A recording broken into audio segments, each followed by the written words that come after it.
सात संगत जी, प्यार से कहना धान निरंकार जी। आज इस रूप में जहाँ सत्संग में बाबा हरदेव सिंह जी महाराज के जीवन से शिक्षाएं जो भी कितने अनमोल उनके कर्मों द्वारा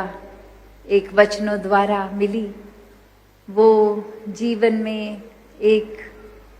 रूप हर एक का जिन्होंने वो शिक्षाओं को अपनाया, वो रूप सवार के अपना जीवन का गुजरान वो करते गए। और जहाँ बात सिर्फ इतनी कि सिर्फ एक नाम लेना ही बाबा जी का काफ़ी, और ये कह देना कि जो उन्होंने सिखाया हमने जीवन में डाला, तो वो आत्ममंथन की बात की क्या वाकई ही वो डाला या नहीं। तो जहाँ सिर्फ नाम लेना उसके लिए ही कि अपना ही कोई फायदा हो, तो वो अपने आप को देखें कहाँ है। और जिन्होंने कर्मों में डाला उनको तो कभी बोलना भी नहीं पड़ा। तो जीवन एक इस तरह का जहाँ मानवता को ही एक परम धर्म मानकर सेवा भाव को ही एक महत्वता, ऐसा जीवन जो प्रेम के ऊपर आधारित,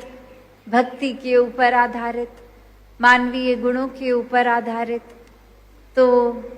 ऐसा जीवन ही हर किसी के हिस्से आए। ऐसी एक भाव के ऊपर कहाँ एक पूरा साल ही अगर जीवन देखें तो सद्गुरु बाबा जी तो हर समय ही मानव कल्याण में पल पल अपना समय लगा देते।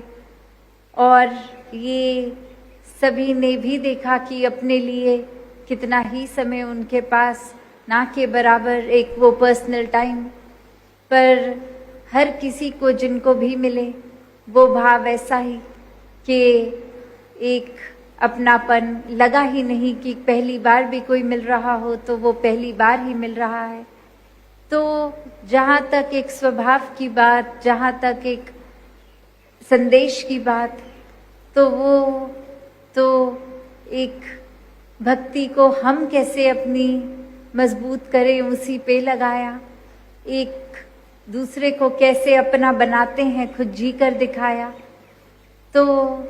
ऐसे ही भाव हर एक के जीवन में आए। कैसे हम भी अब ये आत्ममंथन करके ये देखें कि कहाँ पर किस दिशा में जीवन जा रहा है। क्या सिर्फ हम नाम के ही एक मिशन की आइडियोलॉजी को मानते हैं, एक महापुरुष बोल दिया एक दूसरे को, या क्या वाकई ही वो कर्म भी अब ऐसे हैं, एक जीवन भी ऐसा है। तो बात वही कि जो संदेश कोई हम सत्संग में भी आए तो उस संदेश को अपनाना है।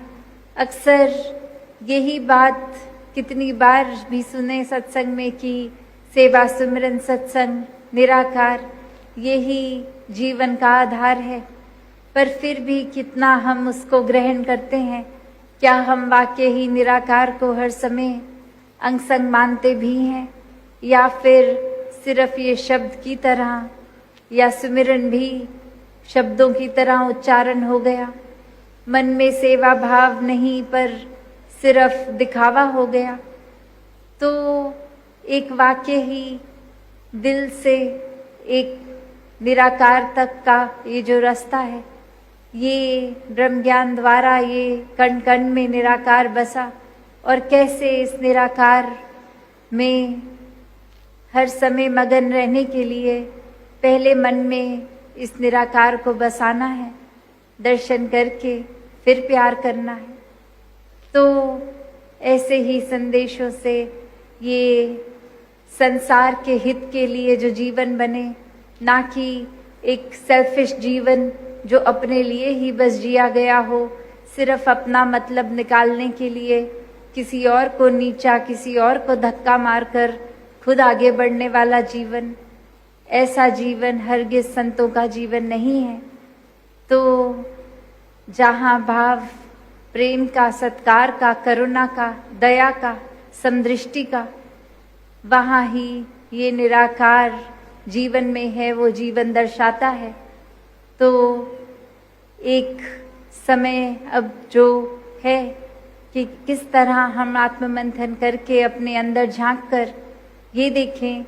कि क्या हम ये तो कर लेंगे कि किसी अजनबी को प्यार सत्कार दे देंगे, क्योंकि उनके जीवन के बारे में हमें पता नहीं, तो हम जजमेंट्स नहीं बना पा रहे अपनी। पर अपने घर वाले, अपने पड़ोसी का जीवन हमने इतने करीब से देख रखा है, तो उसमें जजमेंट्स भी आ रही हैं कि ये तो ऐसा ही सोचते हैं, इनका स्वभाव तो ऐसा है, तो इसलिए उनसे बोलचाल नहीं रखेंगे क्योंकि वो ऐसा बोलते हैं। तो यहाँ तो फिर अपने आप से, अपने घर परिवार, एक करीबी को छोड़ के अगर हम किसी अजनबी के प्रति प्यार सत्कार कर भी रहे हैं तो वो करना तो बहुत ही आसान है। पर बात वही कि हर संत ने ये समझाया कि अगर वाकई ही प्यार करना है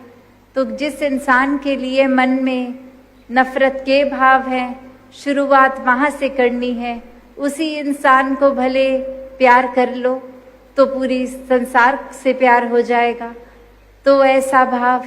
कि कोई हमारे लिए कैसे भी भाव रखे, हमें ये निराकार को हर समय हाजिर नाजिर मानकर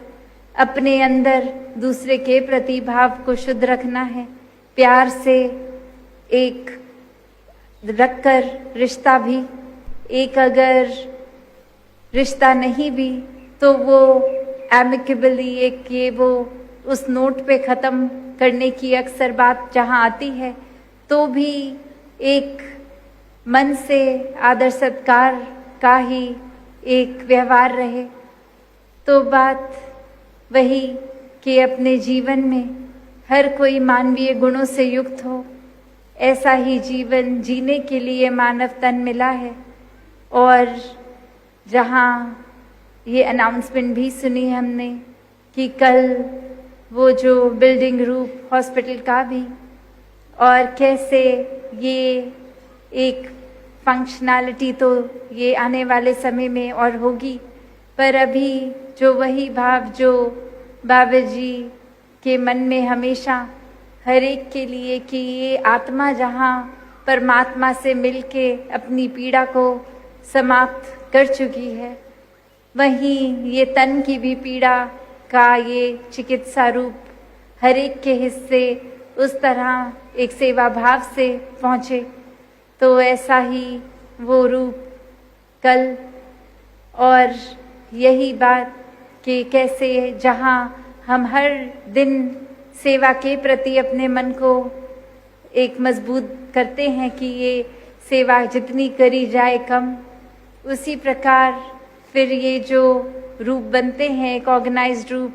इस तरह भी जो ये सेवा का भाव हो कि हर कोई अपनी आत्मा से भी स्वस्थ और अपने तन से भी स्वस्थ रखे। ये तन मन धन जब पहले प्रण में ही ये निराकार को अर्पण कर दिया है,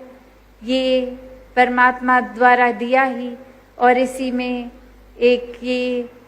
विचरण हो रहा है, तो कैसे वो स्वस्थ रहना भी है। तभी एक ये सोशल रूप में भी, चाहे प्रोजेक्ट अमृत हो रहा है, चाहे सफाइयाँ हो रही हैं,